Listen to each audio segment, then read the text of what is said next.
ভৌতিক ও তান্ত্রিক গল্পের রোমাঞ্চকর আবহ সৃষ্টির জন্য লেখক বিভিন্ন দেবদেবী, ব্ল্যাক ম্যাজিক, তন্ত্র মন্ত্র, ঝাড়ফুঁক, পশুবলি ইত্যাদির উল্লেখ করে থাকেন। এর উদ্দেশ্য কখনোই অযৌক্তিক ভীতি বা কুসংস্কার প্রচার ও ধর্মীয় ভাবাবেগে আঘাত দেওয়া নয়।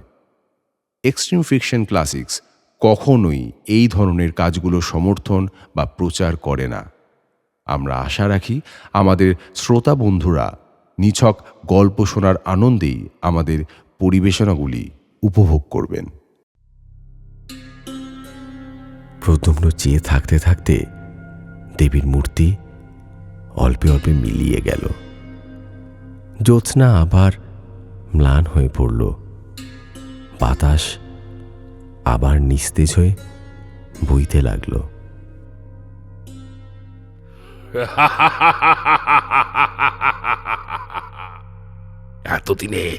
এতদিনে আমি সফল হয়েছি, আমার বাসনা পূর্ণ হয়েছে। তন্ত্র পারে না এমন কিছুই নেই এই বিশ্ব ব্রহ্মাণ্ডে। জয় জয় ভৈরবের জয়, জয় ভৈরবের জয়, জয় ভৈরবের জয়। এ কি স্বপ্ন নাকি সত্যি? এ আমি কাকে দেখলাম? দেবী দেবী বিনা পানি, রাজহংস বাহিনী। কি কি প্রদ্যুম্ন, বিশ্বাস হলো আমার কথা যে মিথ্যে নয়? নিজের চোখে দেখলে আমি নিজের চোখকে যে বিশ্বাসই করতে পারছি না। সুরদাসের কথা কেমন অসংলগ্ন বোধ হতে লাগল। তার মুখের দিকে চেয়ে প্রদ্যুম্ন দেখলে তার চোখ দুটো যেন অর্ধ অন্ধকারের মধ্যে জ্বলজ্বল করছে। তোমার কাজ শেষ প্রদ্যুম্ন, এবার তুমি ফিরে যেতে পারো। আমার এবার অনেক কাজ।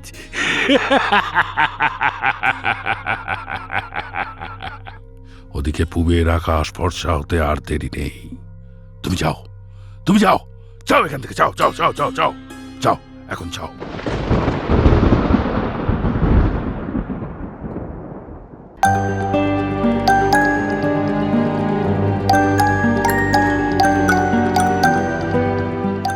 আপনারা শুনছেন এক্সট্রিম আর্টসের বিশেষ নিবেদন ফিকশন ক্লাসিক্স। বাঙালি শুধু সিনেমা দেখে না, সিনেমা শোনেও। এক্সট্রিম ফিকশন ক্লাসিক্সে আজ আপনার জন্য প্রখ্যাত সাহিত্যিক বিভূতিভূষণ বন্দ্যোপাধ্যায়ের কালজয়ী গল্প মেঘমল্লার অবলম্বনে ভদ্রাবতীর তীরে দ্বিতীয় ও অন্তিম পর্ব।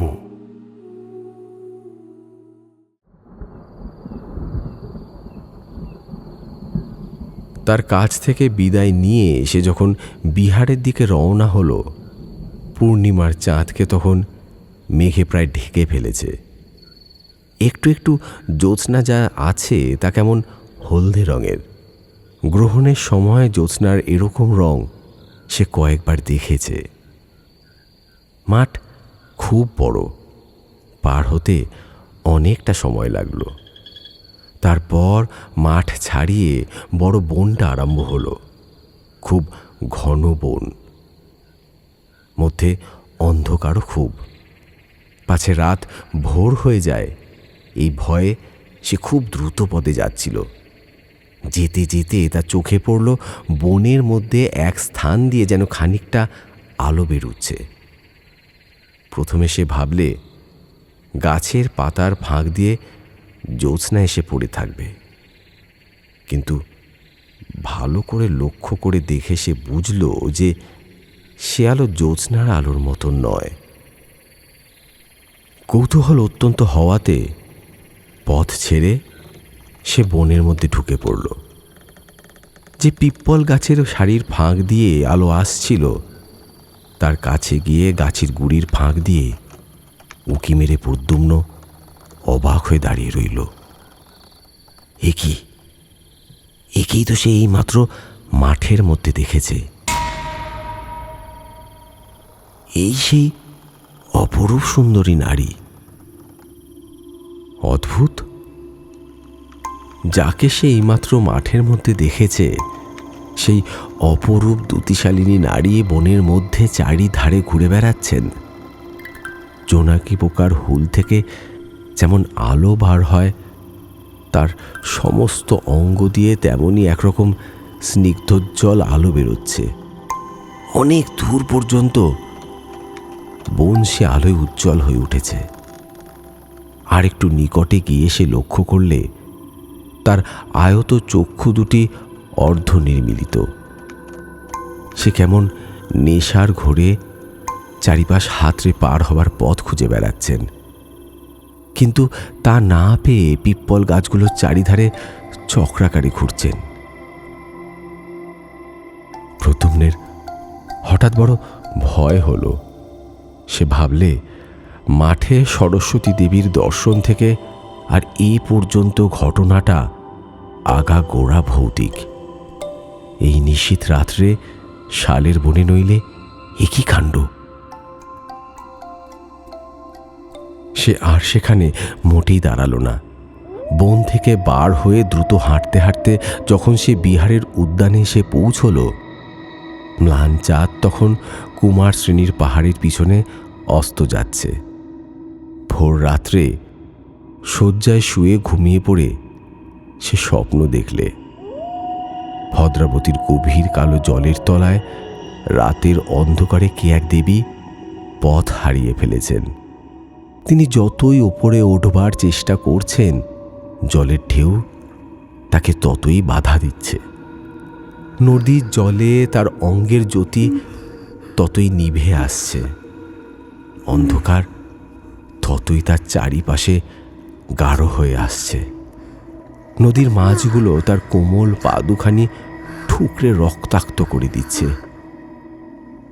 ব্যথিত দেহা বিপন্না বিপথমতী দেবীর দুঃখ দেখে একটা বড় মাছ দাঁত বার করে হিংস্র হাসি হাসছে। মাছটার মুখ গায়ক সুরদাসের মতো।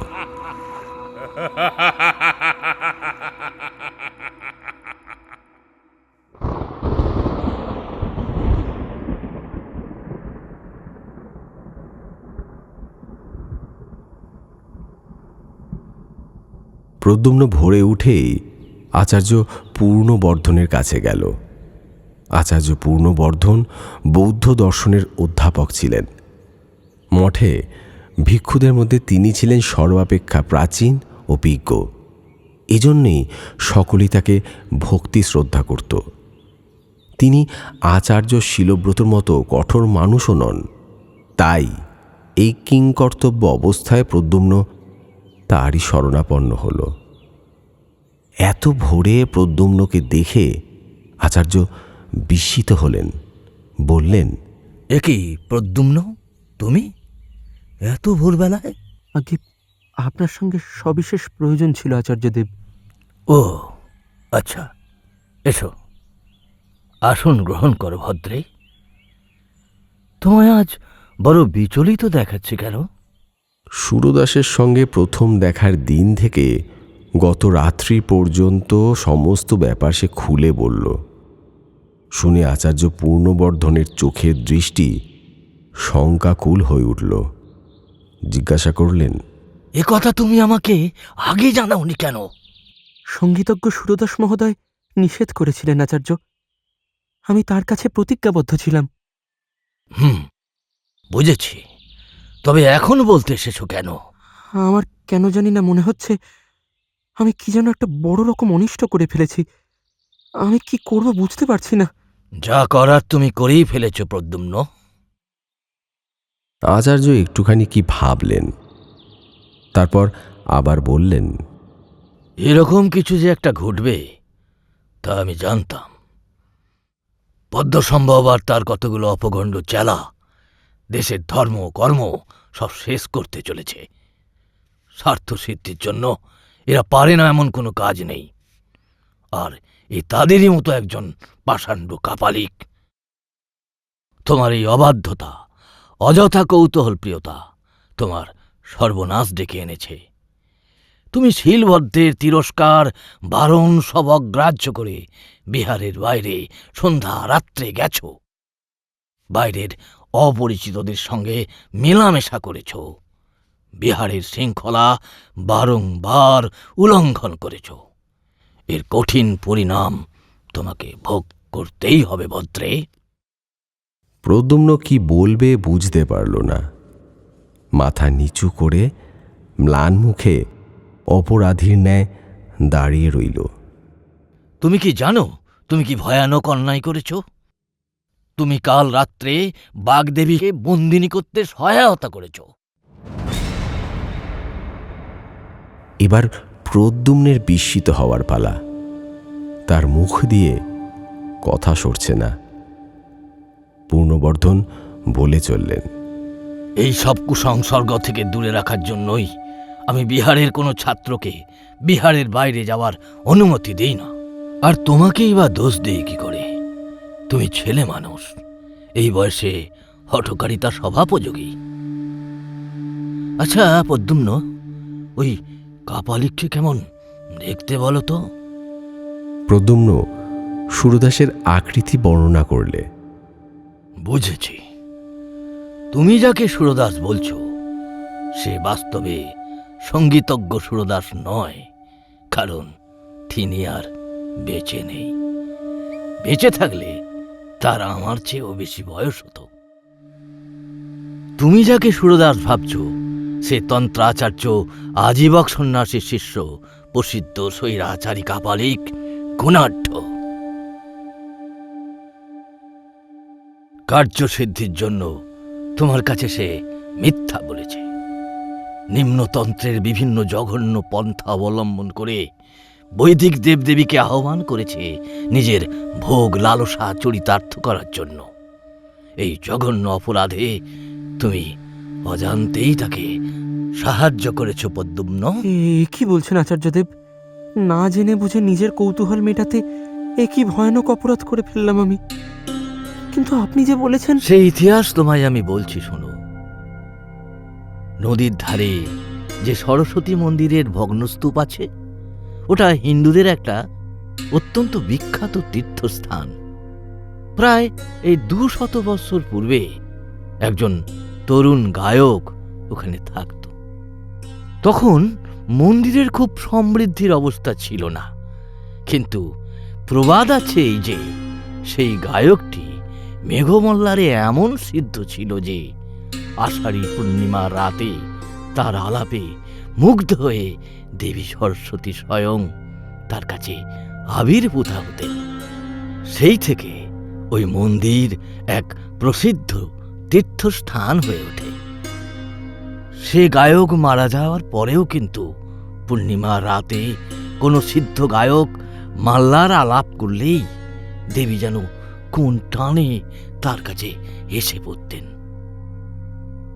এই গুণাঢ্য একবার ওই অবন্তীর প্রসিদ্ধ গায়ক সুরদাসের সঙ্গে ওই ঢিপিতে উপস্থিত ছিল।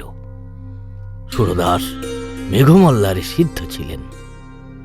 তাঁর গানে নাকি সরস্বতী দেবী তার সম্মুখে আবির্ভূতা হয়ে তাকে বর প্রার্থনা করতে বলেন।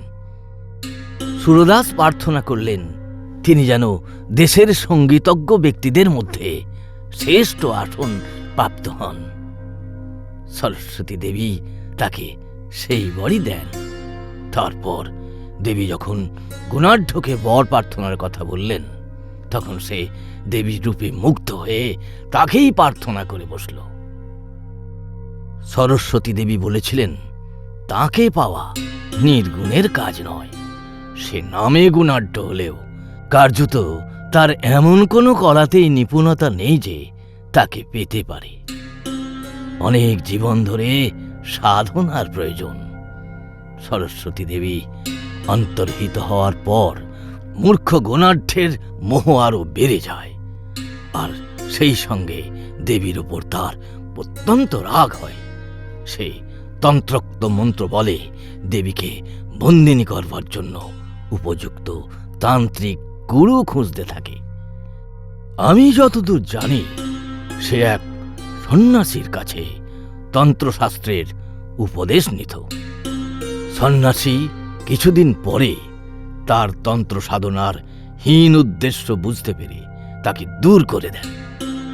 এসব কথা এদেশের সকল প্রাচীন লোকই জানে। তারপর আমি অনেকদিন গুনার ঢেরার কোনো সংবাদ জানতাম না। ভেবেছিলাম সে এদেশ থেকে হয়তো চলে গিয়েছে, কিন্তু এখন তোমার কথা শুনে মনে হচ্ছে কাল রাত্রে সে কৃতকার্য হয়েছে বোধহয়। এতদিন ওই উদ্দেশ্যেই সে কোথাও তন্ত্র সাধনা করছিল। যাক, তুমি এখন একটু সন্ধান করো তো ও মন্দিরে সে আছে কিনা। যদি থাকে তবে আমায় সংবাদ দিও। প্রদ্যুম্ন সেখানে আর এক মুহূর্তও দাঁড়ালো না। সে ছুটে গিয়ে বিহারের উদ্যানে গিয়ে দেখল তখন রোদ বেশ ফুটে উঠেছে।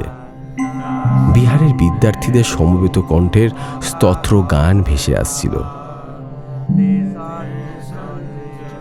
প্রদ্যুম্ন যেতে যেতে দেখলে উদ্যানের এক প্রান্তে একটা বড় আম গাছের ছায়ায় চিত্রকর ভিক্ষু বসুব্রত হরিণ চর্মের আসনে বসে বোধহয় কি যেন আঁকছেন, কিন্তু তার মুখে অতৃপ্ত ও অসাফল্যের একটা চিহ্ন আঁকা। এটি কি আঁকছেন বসুব্রত মহোদয়? কে? ও প্রদ্যুম্ন। আমি কমলে কামিনীর একটি চিত্ররূপ দান করেছি জানো। বিগত 3 দিন ধরে কাল অবধি চিত্রটি ঠিকভাবেই এগোচ্ছিল, কিন্তু কি যে হলো আমি ঠিক বুঝতে পারছি না। সব কেমন যেন এলোমেলো হয়ে গেল জানো। কিছুতেই যেরূপ কল্পনায় আমি ভেবেছিলাম তার এক অংশ আর ফুটিয়ে তুলতে পারছি না। আমি কিচ্ছু পারছি না। যেন যেন সকল কলা বিদ্যা আমি সব ভুলে গেছি। এও কি সম্ভব? কিন্তু এই যে তুলি, আমার বসে নেই, আমার বসে নেই। এই দিয়ে আমি আর আঁকতে পারছি না। প্রদ্যুম্ন যা ভেবেছিল তাই ঘটল। তার মনে এক আতঙ্ক অজান্তেই দানা বাঁধল। সে তখনই ছুটল ভদ্রাবতী তীরের সে ভাঙা দেউলে। গিয়ে সে দেখলে সেখানে কেউ কোথাও নেই। কাপালি গুণাঢ্য কার্যসিদ্ধি করে সে স্থান ত্যাগ করেছে। 2-একটা জবা গোপানের ঘট, ধুনি জ্বালানো পোড়া কাঠ মন্দিরের এদিক ওদিক ছড়ানো পড়ে আছে। হতাশা, ভয় ও নিজের উপর প্রচণ্ড রাগে প্রদ্যুম্ন অস্থির হয়ে উঠল। বারংবার নিজেকে ধিক্কার জানাতে লাগলো। হায় তথাগত, এ কি ভুল করলাম আমি প্রভু! ছি ছি ছি ছি ছি! না জেনে বুঝে কৌতূহল বসে আমি জগতের এ কি সর্বনাশ করলাম! হায়! না না না, এই ভুল আমার। এই অন্যায় যখন আমার, তখন এর প্রায়শ্চিত্ত আমাকেই করতে হবে। এর শেষ থেকে ছাড়বো আমি।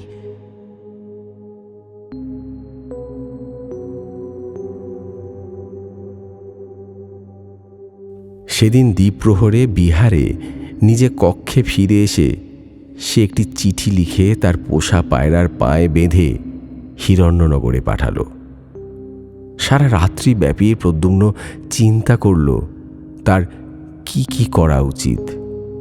পরদিন খুব ভোরে নিজের সামান্য কিছু জিনিস ও তার প্রিয় বাঁশি দুখানি নিয়ে সূর্যোদয়ের পূর্বেই বিহার পরিত্যাগ করল।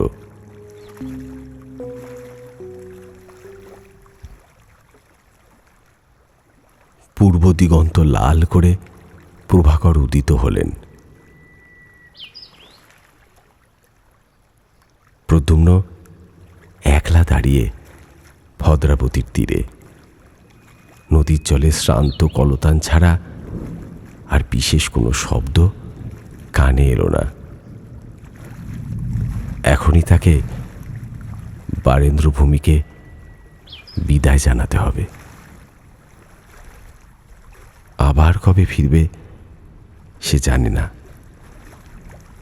এইসবই ভাবছিল, এমন সময় তার কাঁধে একখানি কোমল হাত স্পর্শ করল। আজ এত জরুরি তলব যে? অভিমান করে আছো আমার ওপর? ওমা, তা কখন বললাম? সেদিন ওভাবে কিছু না বলে চলে গেলাম, তুমি যে বললে পরে সব বলবে। সেজন্যই আজ এখানে আসতে লিখলাম তোমাকে। কিন্তু এত ভোরে কেন? বিকালে তো আমি এমনি বাবা শৈলেশ্বর ও দশপারমিতার আরতি দেখে ফিরি। আমার সব কথা জানলেই বুঝতে পারবে সুনন্দা। সুনন্দা, আমি নিজের অজান্তেই এক ভয়ানক পাপ করে ফেলেছি। পাপ করেছ? কি কি পাপ করেছ? দোহাই তোমার, আমাকে বলো সবটা। পূবের আকাশে সদ্য ওঠা রবিকিরণকে ঢেকে দিল শ্রাবণের কালো মেঘ। গুরু গুরু মেঘ গর্জন শুরু হলো। প্রদ্যুম্ন সুনন্দাকে সমস্ত ঘটনা খুলে বলল। আমাকে আমার ভুলের, আমার পাপের প্রায়শ্চিত্ত করতেই হবে সুনন্দা, নইলে আমার মুক্তি নেই যে। আমি তাই বৌদ্ধ বিহার ছেড়ে বারেন্দ্রভূমি পরিত্যাগ করে চলে যাচ্ছি সুনন্দা। সে কি?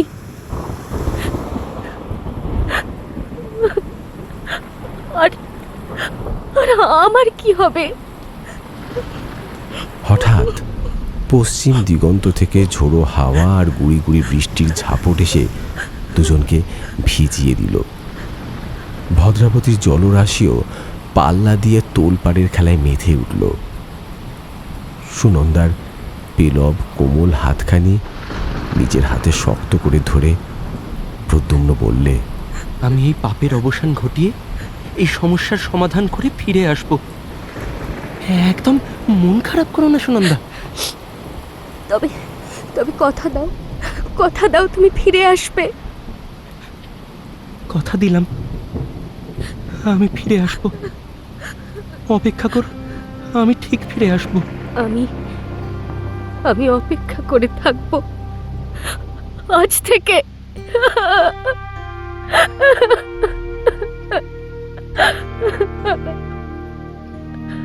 আসছি। সাবধানে যেও।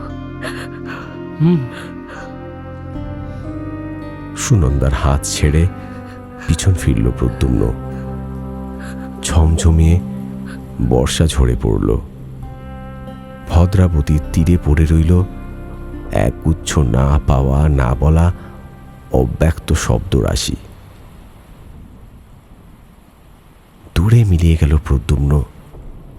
একপাশে পড়ে রইল কুমার শ্রেণীর পাহাড়ের সারি, বিহারের উঁচু প্রাচীর, আর নদীর চরে বালির উপর সুনন্দা তেমনই দাঁড়িয়ে রইল, একলা।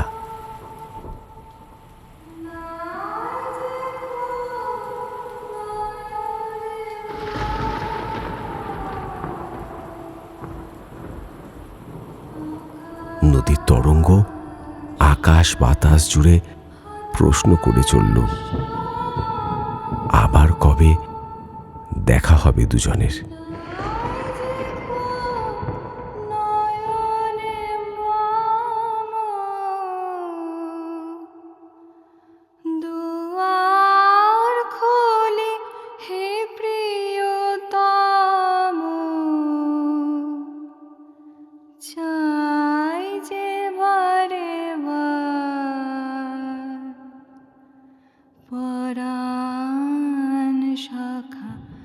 বন্ধু হে আমার, আজি ঝড়ের রাতে তোমার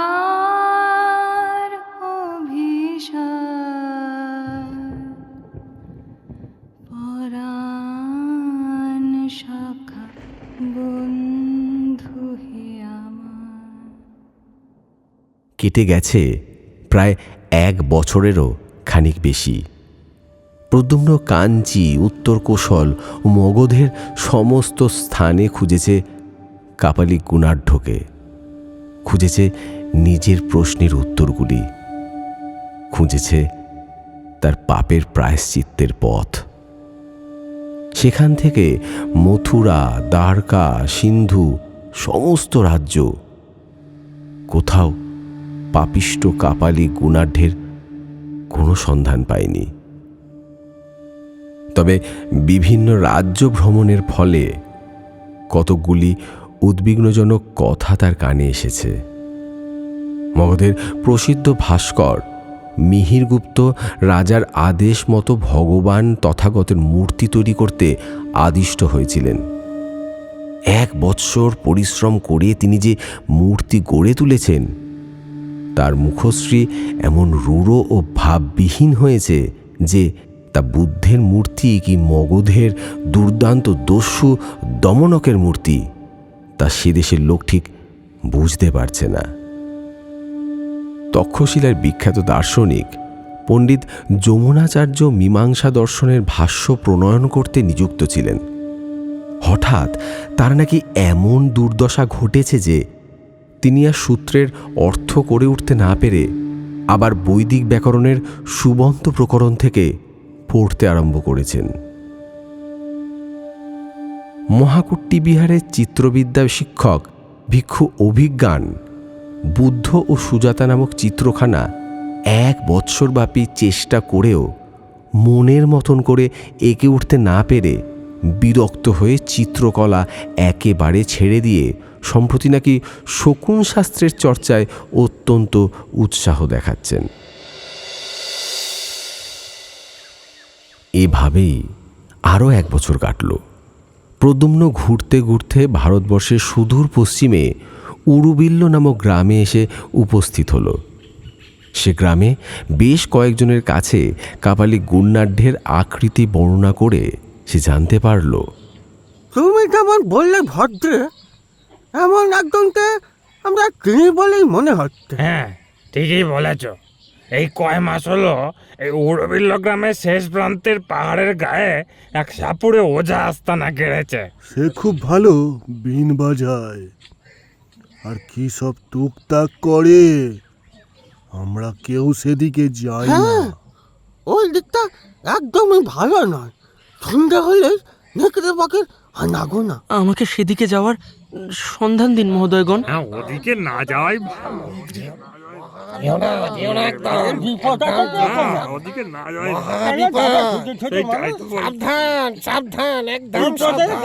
প্রদ্যুম্নের এই সবে আর ভয় নেই। সে নির্ভয়ে গ্রামবাসীর দেখানো পথ ধরে রওনা হলো। সেদিন ঘুরতে ঘুরতে অবসন্ন অবস্থায় উরুবিল্ল গ্রামের শেষ প্রান্তের একটি বড় বটগাছের নিচে এসে বসল। সন্ধ্যা তখনও নামেনি। ঝিরঝিরে ঠান্ডা বাতাসে গাছের পাতাগুলি নাচছে। গ্রামের শেষ প্রান্ত, তাই জনবসতি বিরল। এদেশে সূর্য ডুবলেই ঠান্ডা পড়ে খুব। দূরে হিন্দুকুশ পর্বতশ্রেণী দেখা যাচ্ছে।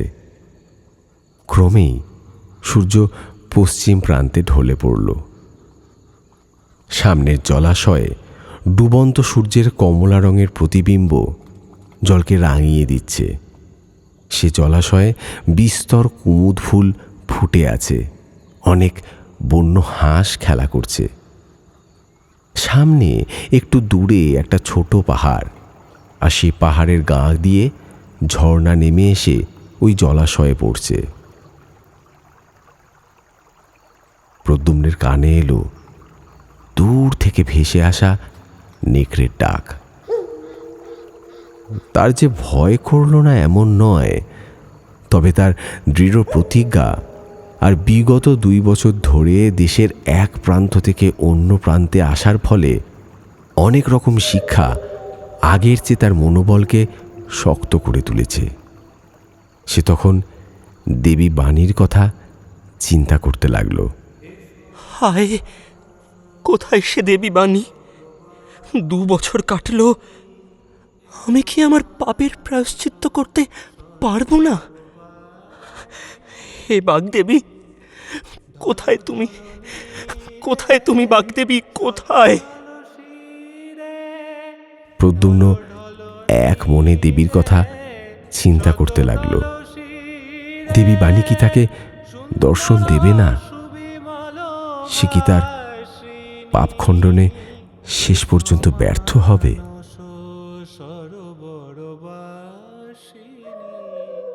হঠাৎ চোখে পড়ল পাহাড়ের গা বেয়ে ধাপে ধাপে কলসি কাঁখে এক স্ত্রীলোক নেমে আসছেন।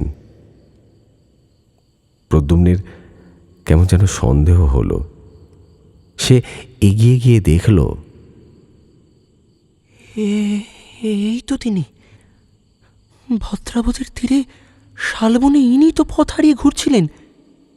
মেঘ কেটে যাওয়ার পর মাঠের মধ্যে চাঁদের আলোয় একেই তো দেখেছিলাম।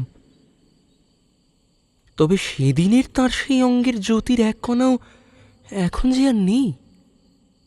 পরনে অতি মলিন এক বস্ত্র, তবে সেই চোখ, সেই সুন্দর গঠন। দাঁড়িয়ে দাঁড়িয়ে দেখে তার আর কোনো সন্দেহ রইল না যে এই তিনি। তার মনের মধ্যে গোলমাল বেঁধে গেল। সে উত্তেজনার মাথায় বিহার ছেড়ে সুরদাসের খোঁজ করে বেড়াচ্ছিল বটে, কিন্তু দেখা পেলে কি করবে তা সে ভাবেনি। কাজেই একরকম লুকিয়েই সেখান থেকে সে চলে এলো। রোজ রোজ সন্ধ্যায় প্রদ্যুম্ন এসে বটগাছটার তলায় বসে। রোজ সন্ধ্যার আগে দেবী পাহাড়ের গায়ের পথ বেয়ে নেমে আসেন, আবার সন্ধ্যার সময় ঘটকক্ষে ধাপে ধাপে উঠে চলে যান। সে রোজ দেখে। এইরকম কিছুদিন কেটে গেল। একদিন প্রদ্যুম্ন মাঠের গাছতলায় চুপ করে বসে আছে। সেই সময় দেবী জলাশয়ে নামলেন। সেও কি ভেবে ডোবার এদিকের পাহাড়ের দিকে দাঁড়ালো। দেখলে দেবী ঘট নামিয়ে রেখে কুমুদ ফুল সংগ্রহে বড় ব্যস্ত। একটা বড় ফুল জলাশয়ের এপারের দিকে এগিয়ে বেশি জলে ফুটেছিল। তিনি সেটা সংগ্রহের জন্য খানিকটা বৃথা চেষ্টা করবার পর চোখ তুলে অপর পারে প্রদ্যুম্নকে দেখে হঠাৎ একটু অপ্রতিভের হাসি হাসলেন।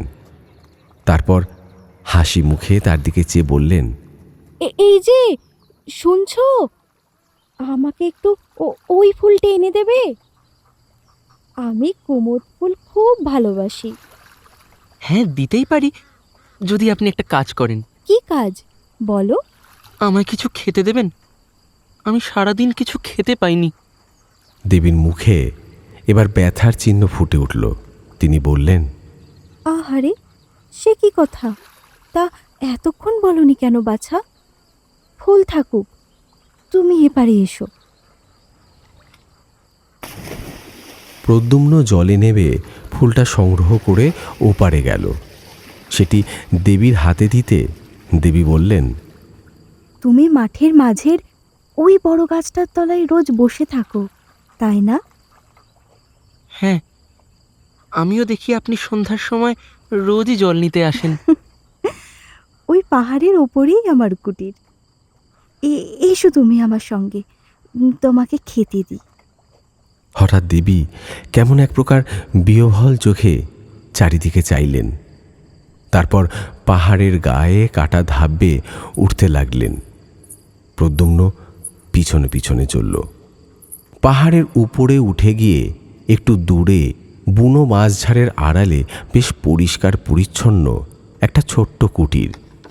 দেবী বন্ধ দুয়ার খুলে ঘরের মধ্যে গিয়ে প্রদ্যুম্নকে বললেন, এসো এদিকে, এসো। প্রদ্যুম্ন দেখলে কুটিরে কেউ নেই। সে জিজ্ঞাসা করলে, এখানে আপনি কি একাই থাকেন? এক কাপালিক আমাকে এখানে সঙ্গে করে নিয়ে এসেছেন। তিনি কি করেন আমি জানি না। মাঝে মাঝে আসেন, আগুন জ্বালিয়ে কি সব মন্ত্রতন্ত্র করেন। আমার ভীষণ ঘুম পায় তখন। 5-6 দিন থাকেন, আবার চলেও যান। আচ্ছা, তুমি এখানে এসে বসো। দেবী মাটির ঘট পূর্ণ করে তাকে জবাগু পান করতে দিলেন। স্বাদ অমৃতের মতো। এমন সুস্বাদু জবাগু সে পূর্বে কখনো পান করেনি। প্রদ্যুম্নের মনে হলো যদি আচার্য পূর্ণবর্ধনের কথা সত্য হয়, আর যদি সে সচক্ষে যা দেখেছে তা ইন্দ্রজাল না হয়, তবে এই তো দেবী সরস্বতী তার সামনে। তার জানবার কৌতূহল হলো ইনি নিজের সম্বন্ধে কি বলেন। আপনারা এর আগে কোথায় ছিলেন? আপনার দেশই বা কোথায়? দেবী একটি কাঠের বড় পাত্রে সযত্নে অন্ন পরিবেশনে ব্যস্ত ছিলেন। প্রশ্ন শুনে বিস্ময়পূর্ণ দৃষ্টিতে তিনি প্রদ্যুম্নের দিকে চেয়ে বললেন, আমার কথা বলছো? আমি তো জানিনি গো আমার দেশ কোথায়। আমি কিছুই জানিনি। আমি নাকি বিদিশার পথের ধারে এক ভাঙা মন্দিরে অচেতন অবস্থায় পড়েছিলাম। সেই কাপালিক উনি আমাকে এখানে উঠিয়ে এনেছেন। তখন থেকে আমি এখানেই আছি। তিনি অন্যমনস্কভাবে বাইরের সাঁঝের রক্তিম আকাশে, যেখানে উরুবিল্ল গ্রামের প্রান্তরে বনরেখার মাথায় সূর্য হেলে পড়েছে, সেদিকে চেয়ে রইলেন। চেয়ে চেয়ে কি মনে আনবার চেষ্টা করলেন, বোধহয় মনে এলো না। হঠাৎ কি ভেবে তার পদ্মের পাপড়ির মতন চোখ দুটি বেয়ে ঝরঝর করে জল ঝরে পড়ল। তাড়াতাড়ি আঁচলে চোখ মুছে তিনি প্রদ্যুম্নের সামনে অন্নের পূর্ণ কাঠের থালা রাখলেন। তারপর বললেন, খাবার তেমন কিছু নেই, তুমি রাতে এখানে থাকো। আমি পদ্মের বীজ শুকিয়ে রেখেছি, তাই দিয়ে রাতে পায়েস রান্না করে খাওয়াবো। তুমি সকালে না হয় যেও। প্রদ্যুম্নের চোখে জল আসছিল। ওগো বিশ্বের আত্মবিস্মৃতা সৌন্দর্য লক্ষ্মী, বিদিশার মহারাজের আর মহাশ্রেষ্ঠীর সমবেত রত্নভাণ্ডার তোমার পায়ের এক কণা ধুলোর যোগ্যও নয়। সে দেশের পথের ধুলো এমন কি পুণ্য করেছে মাগো যে তুমি সেখানে পড়ে থাকতে যাবে? খাওয়া শেষ করে প্রদ্যুম্ন বললে, দেবী, এবার তবে আসি। রাতে থাকো না গো, বললাম যে পায়েস রেঁধে দেব। আপনার এখানে একা থাকতে ভয় করে না? খুব ভয় করে জানো। ওই যে বেতের বনের অন্ধকারে পাহাড়ি নেকড়ের দল ঘোরাফেরা করে, আমি ভয়ে দৌড় খুলতে পারিনি। ঘুম হয় না সারা রাত।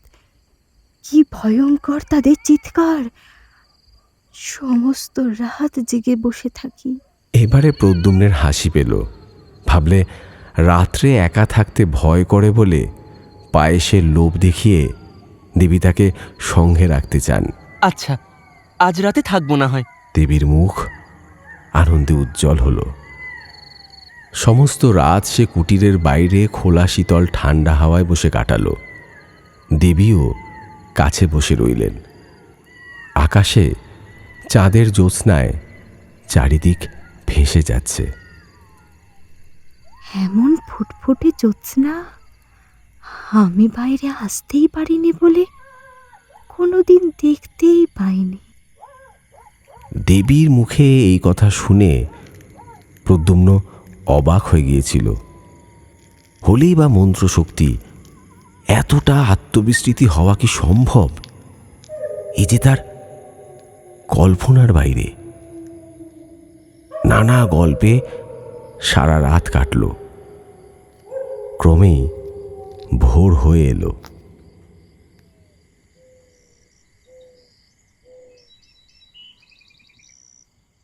দিনের আলো ফুটতেই প্রদ্যুম্ন সেখান থেকে বিদায় নিল। সেই দিন থেকেই প্রতি রাত্রে সে দেবীর অলক্ষ্যে পাহাড়ের নিচে বসে কুটিরের দিকে নজর রাখত। তার তরুণ বীর হৃদয় এক ভীরু নারীকে একা বনের মধ্যে ফেলে রাখার বিরুদ্ধে বিদ্রোহী করে তুলেছিল। এভাবেই 10-15 দিন কেটে গেল। একদিন রাত্রে প্রদ্যুম্ন শুনতে পেল গভীর রাত্রে দেবী গান গাইছেন।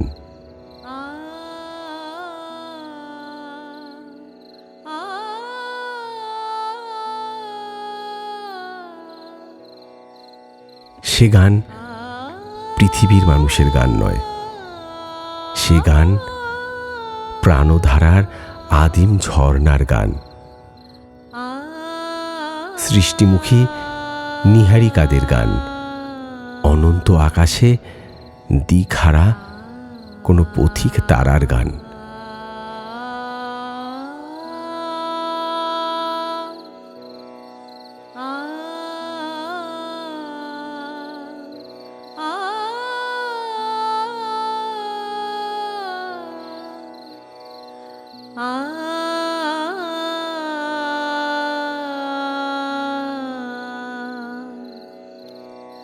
ধনি ধামনি ধা গসানি ধা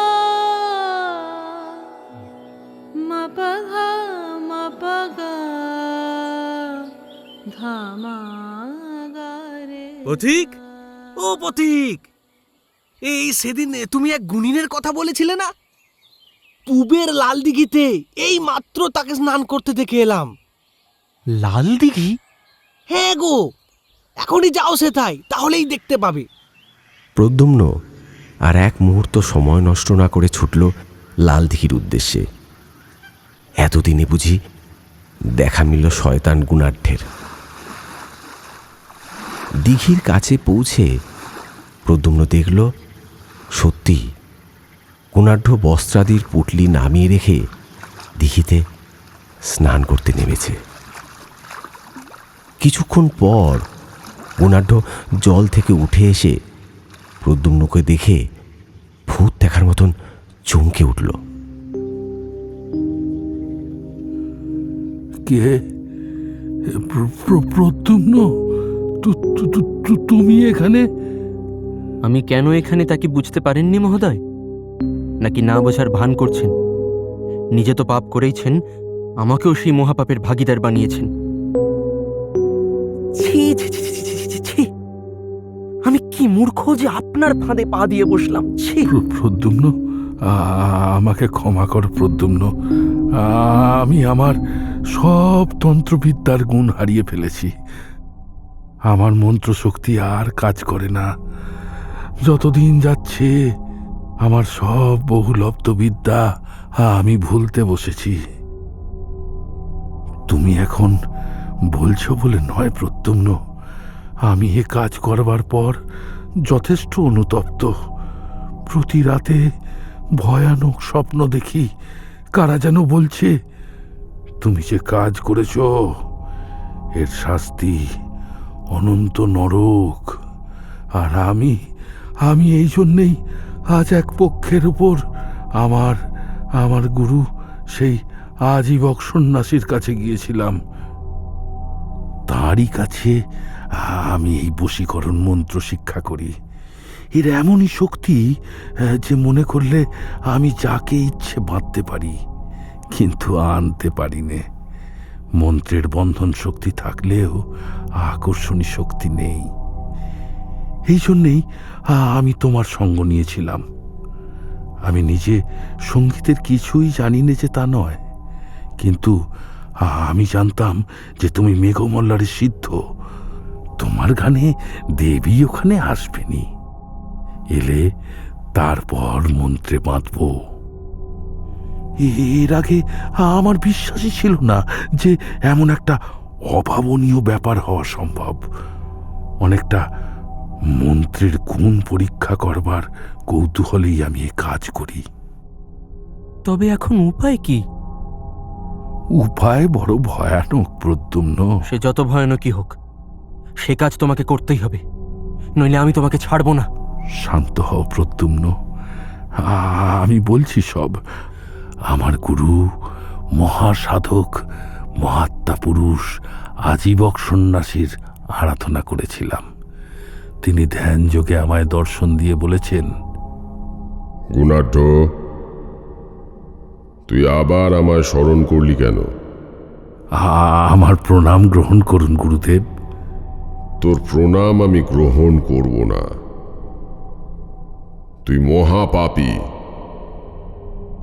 তুই আমার দেওয়া মহাতন্ত্র মন্ত্রকে নিজের কামনা বাসনা চরিতার্থ করার জন্য কাজে লাগিয়েছিস। তোর কোনো ক্ষমা নেই। তুই দেবী বীণাবাদিনীকে বন্দি করেছিস। একটা নিষ্পাপ বালককে নিজের পাপের খেলা সঙ্গী করে তাকেও এই পাপের পথে নামিয়ে এনেছিস।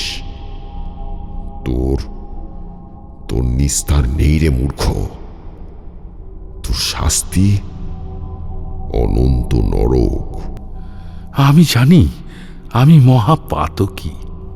প্রভু প্রভু, আমায় আপনি দেবী বীণাপাণিকে মুক্তির পথ বলে দিন। আমি দেবীকে এই মন্ত্রের মায়াজাল থেকে মুক্ত করে অন্তত পাপের পরিমাণ কিছুটা কমাতে চাই গুরুদেব। সে বড় কঠিন মার্গ। আপনি বলুন প্রভু, আপনি বলুন, নইলে যে আমার নরকেও ঠাঁই হবে না। উত্তরে তিব্বতে যেতে হবে তোকে। তিব্বতের মানস সরোবর থেকে সুশীতল জল এনে তাকে মন্ত্রপুত করতে হবে। সে মন্ত্র তোকে পূর্বেই শিখিয়েছি। মন্ত্রপুত হলে সেই জল নিয়ে ভ্রমিতা দেবী সরস্বতীর অঙ্গে প্রক্ষেপণ করতে হবে। আর এমন কি কঠিন কাজ প্রভু? কঠিন শুধু ওই মানস সরোবর যাওয়াই। বড় দুর্গম সে পথ আমি শুনেছি। তবে তবে এই মহা পাপের ভারের চেয়ে সে পথ অতিক্রম করা সহজই হবে। তুই ভাবলি কি এতই সহজ? শোন রে মূর্খ গুণাঢ্য, দেবীর গায়ে সেই মন্ত্রপুত জল ছেটানো মাত্রই তুই আজীবনের জন্য সেইখানেই পাষাণে পরিণত হবি, যার থেকে ইহজগতে আর তোর মুক্তি নেই। চিরকাল সেই পাষাণ মুক্তির মধ্যেই তোর আত্মা বন্দী হয়ে থাকবে।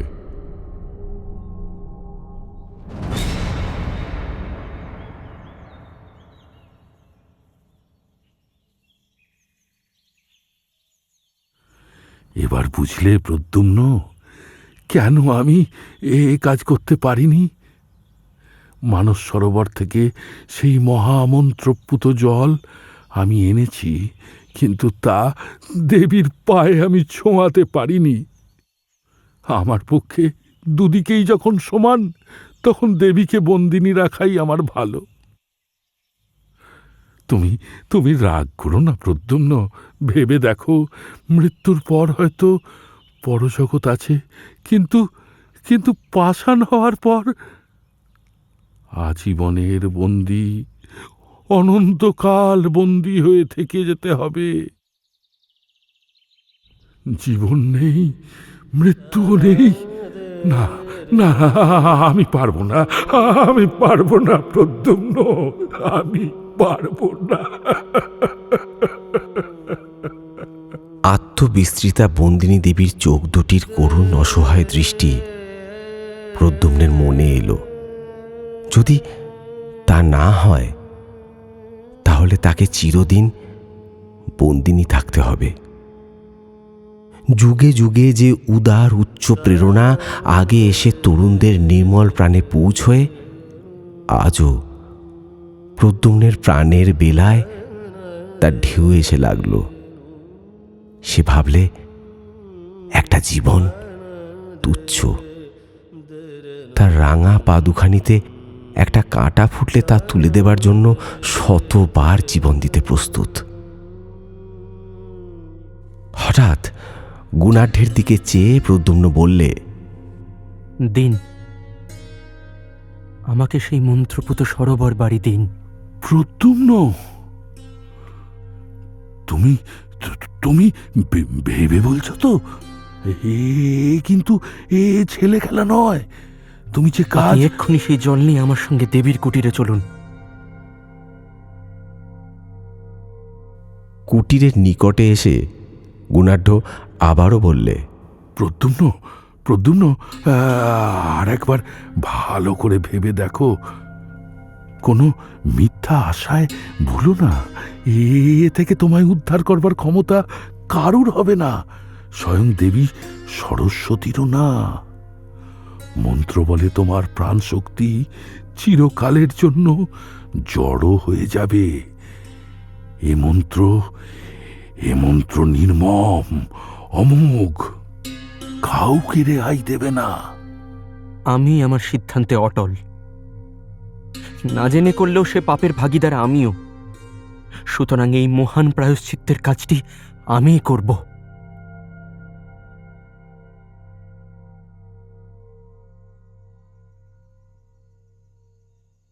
কুটিরে তারা যখন গিয়ে উপস্থিত হল, তখন রোদ ঢলে পড়েছে পশ্চিম দিগন্তে। দেবী কুটিরের বাইরে ঘাসের উপর অন্যমনস্কভাবে চুপ করে বসেছিলেন।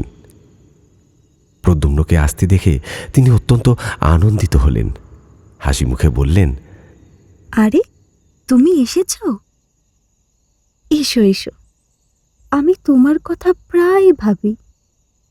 তোমায় সেদিন কিছু খেতে দিতে না পেরে আমার মন খুব খারাপ হয়েছিল। বলছি, এখন তুমি এখানে কিছুদিন থাকবে গো? প্রদ্যুম্ন কিছু না বলে পিছনে থাকা গুণাঢ্যের দিকে তাকালো। দেবী তাদের খেতে দেবার জন্য কুটিরের মধ্যে চলে গেলেন। এই বেলা আপনি আমাকে আপনার সেই মন্ত্রপুত জলটা দিন। প্রদ্যুম্ন, তুমি তুমি সত্যি সিদ্ধান্ত নিয়েছ? কথা বাড়াবেন না দয়া করে, আর সে জল দিন আমাকে। দেবী কুটিরের মধ্যে আহারে স্থান করে দুজনকে খেতে দিলেন।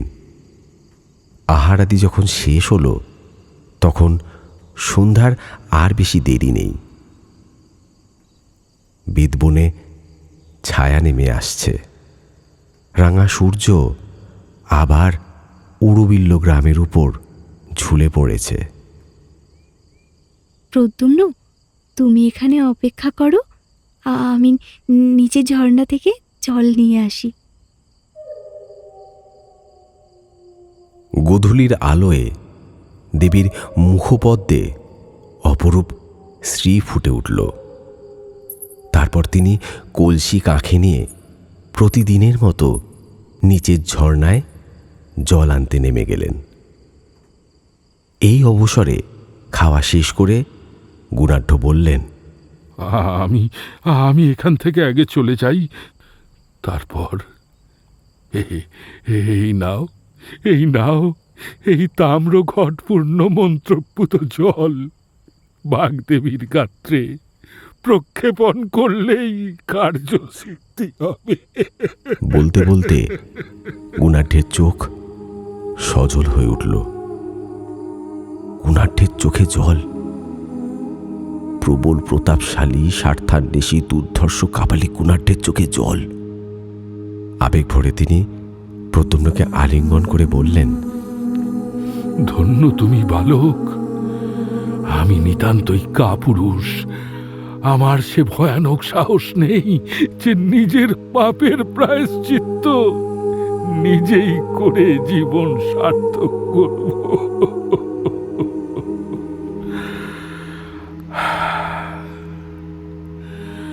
আশীর্বাদ করি, অনন্ত লোকের পথে তোমার মুক্তি ঘটুক।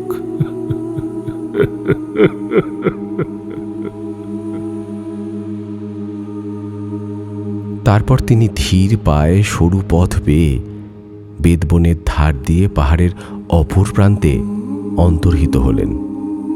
পিছনে পড়ে রইল হিন্দুকুশ পর্বতশ্রেণী। প্রদ্যুম্ন চারিদিকে চেয়ে বসে বসে ভাবলে, এই নীল আকাশের তলে 20 বৎসর আগে সে মায়ের কোলে জন্মেছিল। তার সে মা বারাণসীতে তাদের গৃহটিতে বসে বাতায়ন পথে সন্ধ্যার আকাশের দিকে চেয়ে হয়তো প্রবাসী পুত্রের কথাই ভাবছেন। মায়ের মুখখানি একবারটি শেষবারের জন্য দেখতে তার প্রাণ আকুল হয়ে উঠল। এই পূর্ব আকাশের নবমীর চাঁদ কেমন উজ্জ্বল হয়েছে। মগধ যাওয়ার রাজপথে গাছের সারির মাথায় একটা তারা ফুটে উঠল। বেদ বনের বেদ ডাঁটাগুলোর তরল অন্ধকারে আর ভালো দেখা যায় না। প্রদ্যুম্নের চোখ হঠাৎ অশ্রুপূর্ণ হয়ে উঠল। আর কার কথা শেষবারের মতো মনে পড়ল তার? ঠিক সেই সময় দেবী জল নিয়ে পাহাড়ের গা বেয়ে উঠে আসছেন। তাকে আসতে দেখেই প্রদ্যুম্ন মন্ত্রপুত জলপূর্ণ তাম্রঘটটি হাতে তুলে নিল। দেবী কুটিরের সামনে এলেন। তার হাতে অনেকগুলি কুমুদ ফুল। দেবী জিজ্ঞাসা করলেন, সেই গুণিন কোথায় গেলেন? উনি চলে গেছেন, হয়তো আর আসবেনও না। তারপর সে এগিয়ে গিয়ে দেবী বিনা পানির পায়ের ধুলো নিয়ে তাকে প্রণাম করে বললেন, মা গো, না জেনে তোমার উপর অত্যন্ত অন্যায় করে ফেলেছিলাম। আজ সেই মহাপাপের শাস্তি আমাকে নিতে হবে। কিন্তু আমি তার জন্য এতটুকু দুঃখিত নই। যতক্ষণ জ্ঞান লুপ্ত না হয়ে যায় ততক্ষণ এই ভেবে আমার সুখ যে যার বিনার ঝংকারে ব্রহ্মাণ্ডে সুরের মূর্ছনা ওঠে, যার আশীর্বাদে দস্যু রত্নাকর মহর্ষি বাল্মীকিতে পরিণত হয়েছিলেন, সেই বিশ্বের সৌন্দর্য লক্ষ্মীকে অন্যায় মোহপাশ থেকে মুক্ত করার একমাত্র অধিকারীর সম্মান পেয়েছি আমি। আমি আমি দেবী সেই সম্মান পেয়েছি আমি আমি আমি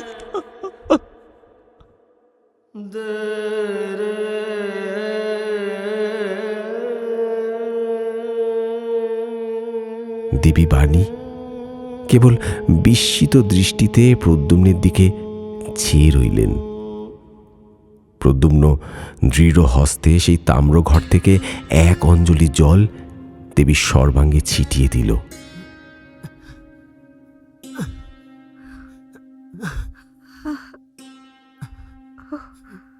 নিমেষে তার চোখের সামনে বাতাসে এক অপূর্ব সৌন্দর্যে স্নিগ্ধ প্রসন্ন হিল্লোল বয়ে গেল। তার সারা দেহ মন আনন্দে শিউরে উঠল। সঙ্গে সঙ্গে তার মনে এলো বারাণসীতে তাদের গৃহসন্ধ্যার আকাশে বদ্ধ আঁখি বাতায়ন পথবর্তিনী তার মা।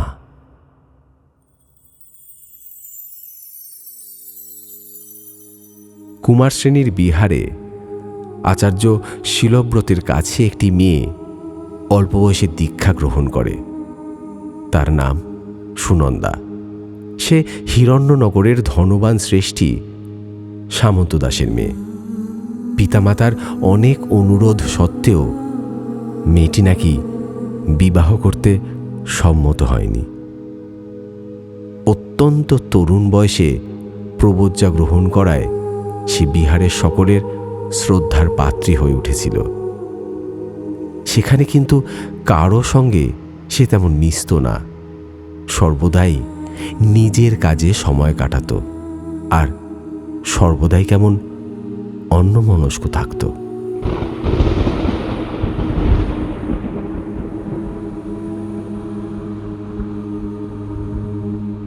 তারপর অনেক বছর কাটল। জ্যোৎস্না রাত্রে কুমার শ্রেণীর বৌদ্ধ বিহারের নির্জন অলিন্দে দাঁড়িয়ে সেই সন্ন্যাসিনী এখন বৃদ্ধা হয়েছেন। আপন মনে প্রায় কি ভাবতেন,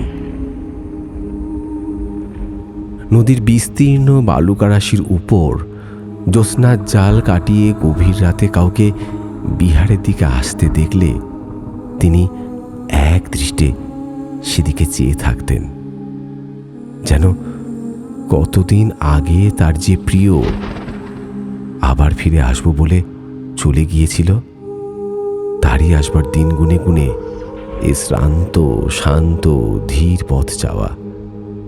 প্রতি সকালে সে কার প্রতীক্ষায় উন্মুখ হয়ে রইত। সকাল কেটে গেলে ভাবত বিকালে আসবে। বিকাল কেটে গেলে ভাবত সন্ধ্যায় আসবে। দিনের পর দিন, মাসের পর মাস, এরকম কত সকাল সন্ধ্যা কেটে গেল, কেউ এলো না। আসবে, আসবে, কাল আসবে। পাতার শব্দে চমকে উঠে চেয়ে দেখত, এত দিনে বুঝি এলো। এক এক রাত্রে বৃদ্ধা সন্ন্যাসিনী বড় অদ্ভুত স্বপ্ন দেখতেন। কোথাকার যেন কোনো এক পাহাড়ের ঘন বেতের জঙ্গল আর বাঁশের বনের মধ্যে লুকোনো এক অর্ধভগ্নপ্রায় পাষাণ মূর্তি। নিঝুম রাতে সে পাহাড়ের বেতগাছ হাওয়ায় তুলছে, বাঁশবনে শিরশির শব্দ হচ্ছে। লম্বা লম্বা বেত ডাঁটার ছায়ায় পাথরের মূর্তিটির মুখ ঢাকা পড়ে গেছে। সে অন্ধকার অর্ধরাত্রে জনহীন পাহাড়টার বাঁশবনের মধ্যে ঝোড়ো হাওয়া ঢুকে কেবল বেঁচে চলেছে মেঘমাল্লার। ভোরে উঠে রাতের স্বপ্ন ভেবে আশ্চর্য হয়ে যেতেন সন্ন্যাসিনী। কোথায় সে পাহাড়, আর কোথায় সে বাঁশ আর বেতের বন? কার সেই ভাঙা মূর্তি? যেন কোন সুদূর অতীত থেকে ভেসে আসছে অর্থহীন দুঃস্বপ্ন। বৌদ্ধ বিহার থেকে খানিক দূরে মেঘমল্লারের সুরের মূর্ছনায় তরঙ্গ তুলে এক অতীতের বিরহ যন্ত্রণা ও আত্মবলিদানের ইতিহাস বুকে নিয়ে বয়ে চলেছে ভদ্রাবতী নদী, তার তীর ছাপিয়ে।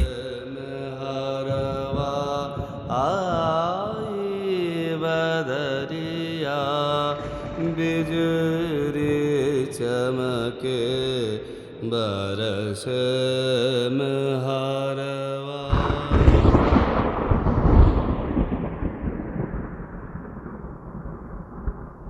শেষ হল বিভূতিভূষণ বন্দ্যোপাধ্যায়ের মেঘমল্লার অবলম্বনে ভদ্রাবতীর তীরে।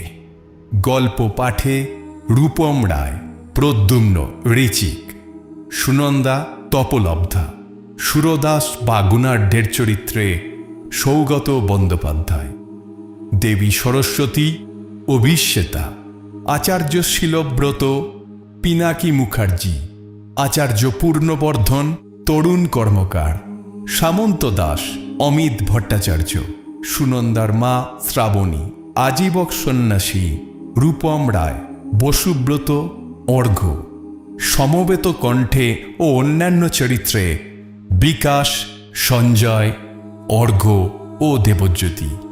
কণ্ঠসঙ্গীতে তৃষা লক্ষ্মণ, অমিত ভট্টাচার্য ও অর্ঘ্য।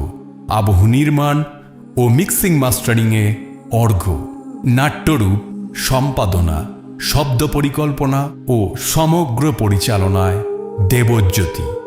শুনতে থাকুন এক্সট্রিম আর্টসের বিশেষ নিবেদন ফিকশন ক্লাসিক্স।